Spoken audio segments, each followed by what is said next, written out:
morning, everyone. Welcome back to the channel. I'm here at Scott Harvey Auto Group on the used car side to bring you guys episode 1 of Shabby's Rides, look into American muscle cars. And behind me I have a beautiful Mopar. It's a 2019 Dodge Challenger RT with Hemi V8 power.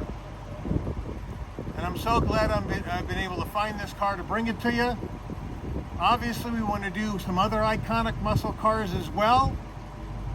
Camaro, Mustang, and whatever else we can find. But the qualification for these episodes are it's got to be American, it's got to be V8, and it's got to be muscle sports car. That's the deal. So let's check out this beautiful Mopar behind me.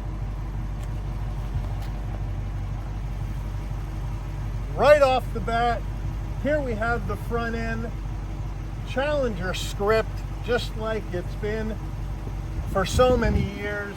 Functional grille, top and bottom. We have our headlights and turn signals. I have everything turned on so you can see what it looks like. Hopefully the camera picks it all up. And your fog lights down below. And we have our lower front splitter. This is, obviously this is white. I'm not sure which white it is. This car is missing its window sticker, so I don't have that information. And if anybody knows, please let me know.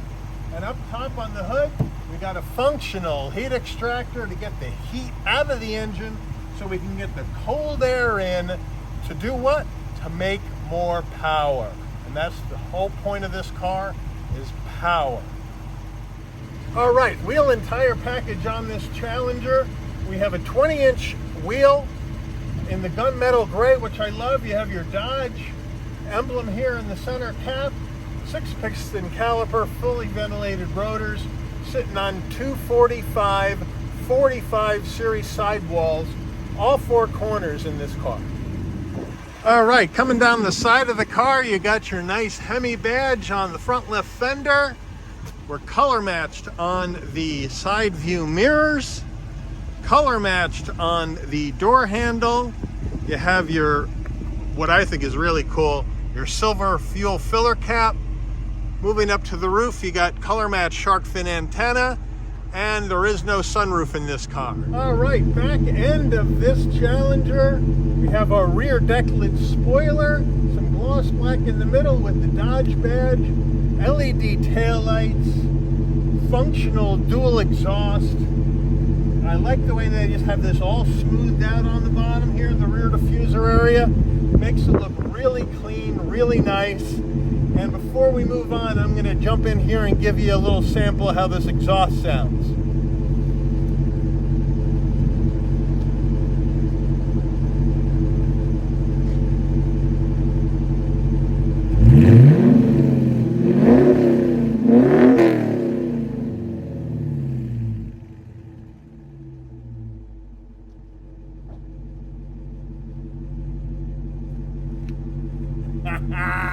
All right, here is where the magic is made. What we're looking at is a 5.7 liter Hemi V8, 375 horsepower, 410 pound-feet of torque.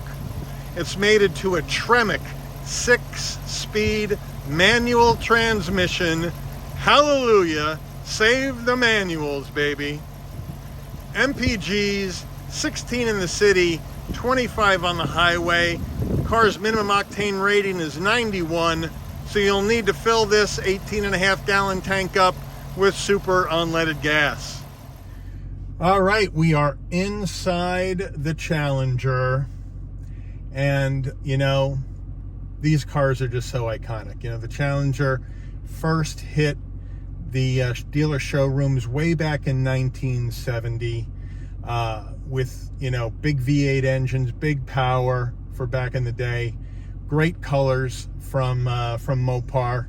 And fast forward now, we're coming to the end, unfortunately, I think, of Muscle Car Era 2.0, since we have all the new government regs and gas mileage standards, and it seems like these V8 engines are going to go the way of the dodo.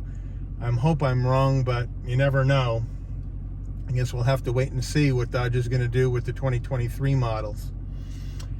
But before we get involved in the interior, how much does the car cost? Well, like I said earlier, I don't have the window sticker, so I do not know what the MSRP of this car was brand new.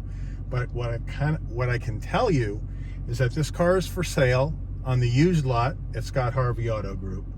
It's got just over 12,000 miles on the odometer. Almost 13,000 miles on the odometer. And the asking price is $43,000. So let's see what you get. All right, starting off with the foot box, we have a very small dead pedal on the far left, right behind where the parking brake is, so it's a little inconvenient, but we do have nice aluminum finish on the clutch, brake, and accelerator. This car has black cloth interior with power assist for the driver, and a nice pattern on the seats with nice stiff bolstering, not too hard, but not too soft either.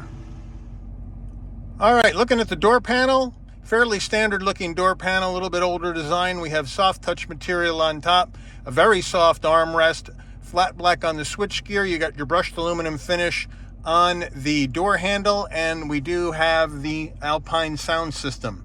Moving over to the dash, we have soft touch material up top, the nice Challenger script along the passenger air and heat vent, and a fairly large glove box.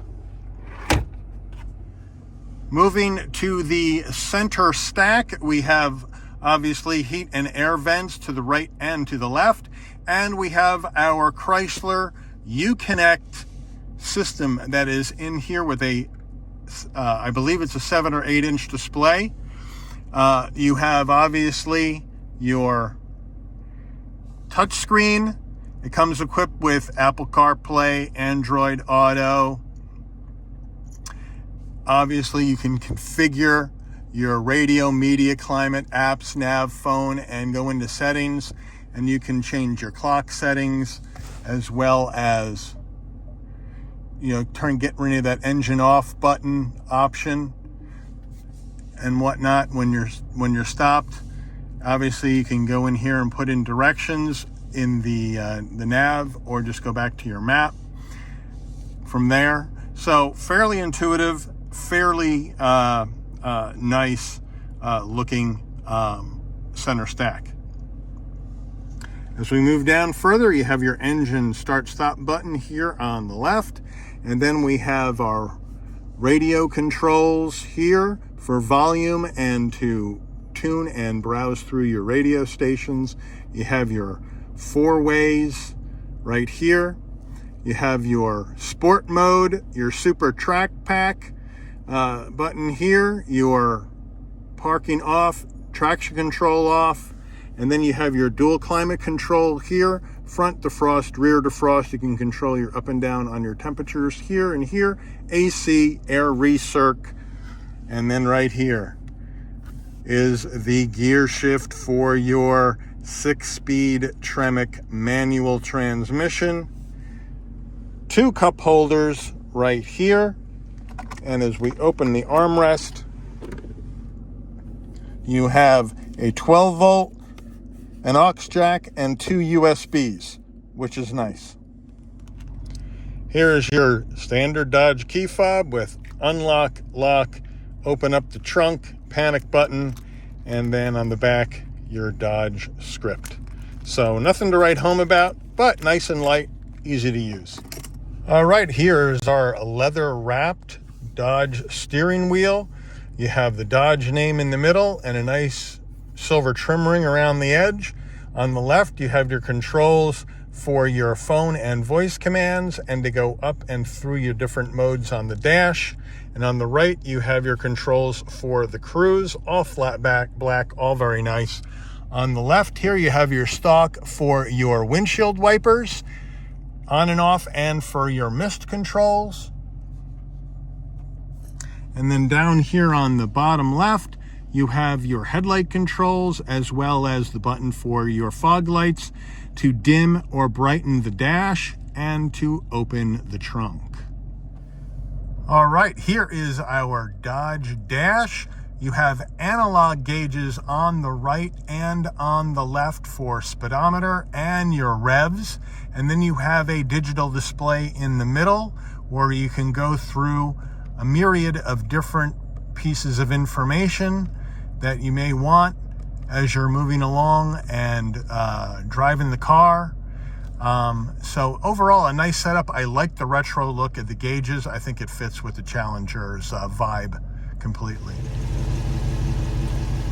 All right, so now we're here and we're ready to try to get in the back seat of this Challenger. So in order to do that, you reach up, you pull this button, and the seat comes forward. But then unfortunately, you got to manually move the seat forward with your hand on this button so you have enough room to get in. Once it's all the way forward, you can step on in.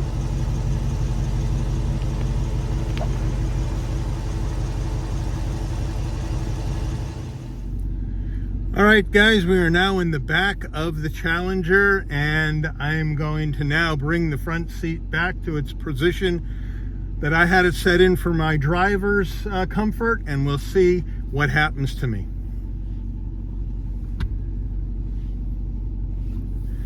So, of course, you have to manually move the seat back, which now, of course, being in the back seat, I can't get to myself. But based on how the passenger seat is set, you're going to have very little leg room in the back seat, but I do have plenty of headroom here in the back, which is nice. So I would imagine my knees would feel a bit tight back here at 5'11". I think if you're a smaller adult, 5'7", 5'8", somewhere in there, or shorter, you should be fine, or kids. But I think larger adults are going to be really squished, especially with your knee room. Looking at the rear seat command center, there really isn't any. You have heat and air vents for the back seat passengers, but there is no connectivity for the rear seat passengers. Nice seat pockets and back of the front seats for the rear seat passengers on the driver and on the passenger side. And as we fold down the armrest, we have 2 cup holders, and the armrest is nice and soft. All right, guys, we're going to take a look at the trunk. You can either pop it with the fob or with the button inside the car on the dash. When you open it up, you have a nice large trunk. Car does have all-season floor mats as well as carpeted floor mats. And when you open up here at the bottom, you have your battery. No spare tire, unfortunately, but looking good as far as space in the back.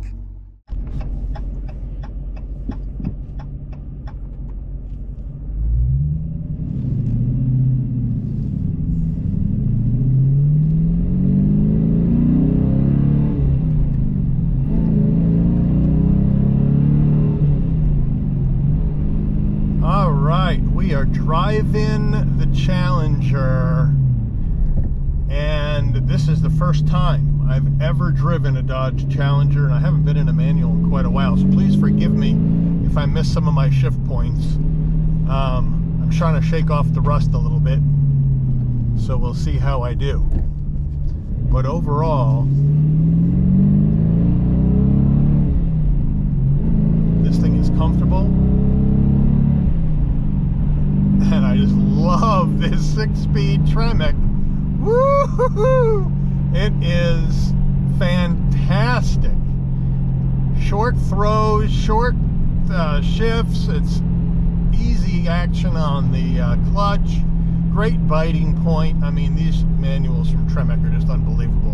And I'm so glad that that Dodge put one in the Challenger. Again, this Hemi V8 making a wonderful sound. Now, it's not the fastest of the V8 options in the Challenger. You know, you still have 2 larger options that give you a lot more horsepower. But, you know, this 5.7 liter is making plenty of horsepower, plenty of torque.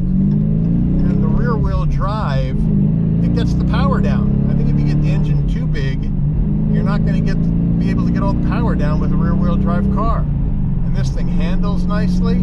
It's a little large. I mean, this car is big, at least on the door jamb. It's telling me it's about 4,200 pounds of gross weight, so that is a heavy car. But you know, I like big cars, so I don't have a problem with the size. I love the bulge on the front, looking up over the bulge on the hood. I think it looks fantastic. You know, you get this baby, you know, you got the track pack in here, as well as, you know, your sport mode and whatnot. And I just think it is a great package. A great package. Now, whether you believe it's still worth 43 grand used, you know, let me know.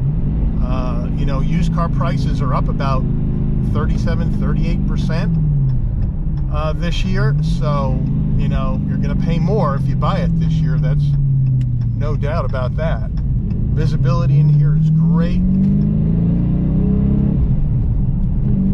Nice views out of the side view mirror and a nice large rear view mirror, big glass on the back. Really, really nice.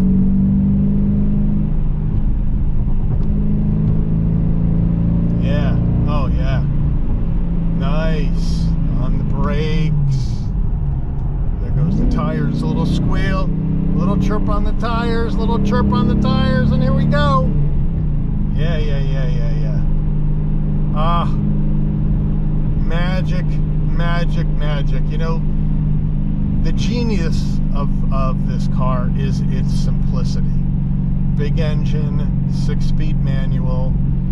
There's not a lot of, you know, frills and extras. It's just one of those cars where you just want to go in, hit the twisty bits, hit the track, hit the drag strip, and just have an absolute blast.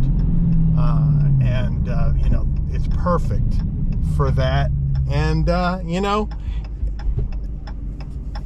and it's also, you know, not hugely mileage sensitive. You can drive this every day if you like as your daily driver, if you can afford the gas, because gas is up. And you're not going to kill the value because of the mileage as bad as you would a Euro car. So I'm just loving this. I'm just loving this. And I think when I'm able to source a Mustang and a Camaro for our American Muscle series, I'm going to love them too. I mean, I just, you know, I'm a sucker. I'm a sucker for every car I drive. You know, that's my big fault, is I want to buy every car I drive. But, you know, I'd love to have a car like this. Haven't had a muscle car in a long time. Last muscle car I actually had was a 1970 GTO Judge. That was just fantastic as well. Now, I didn't buy it back in 1970. I'm not that old. I mean, I got gray hair, but I'm not that old. I bought it about 5 years ago and had kept it for about a year or two, and then I sold it. But that was a lot of fun. But for Muscle Car 2.0, that's been going on for years now. I love the competition between Mopar, Ford, and Chevy. I love the competition. I love what these cars bring to the game. And I'm so glad that Scott Harvey was able to get one of these cars in and give me an opportunity to review it, to drive it, and to really enjoy a drive in this car on a beautiful sunny Saturday morning. And this Tremec makes me feel like I'm a pro shifting it. I mean, it's amazing how easy and buttery smooth, but at the same time short and sharp this gearbox is. So, you know, kudos to Tremec and kudos to Dodge for putting one in to this car. But I just wanted to thank everyone for watching the video today. If you did like the video, please give it a like. That'll help me a lot. And please also consider subscribing and hitting that notification bell so you'll never miss another Shabby's Rides video. And until next time, I'll see you guys on the rebound.